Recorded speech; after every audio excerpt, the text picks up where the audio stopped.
একটা কথাই শুধু আমার জানতে ইচ্ছে করে, একটা মন দুইজনারে দিলি কেমন করে? মনের মানুষ বদল করাই ছিল কি তোর পেশা রূপারে?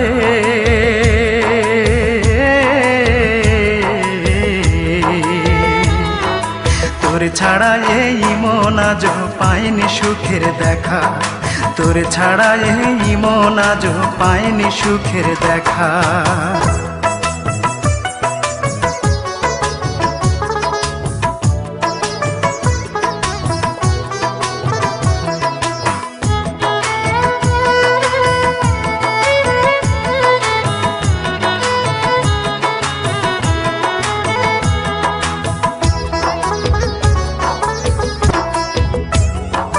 সেই যে গেলি আমায় ছেড়ে, 5 বছরের প্রেম কেহ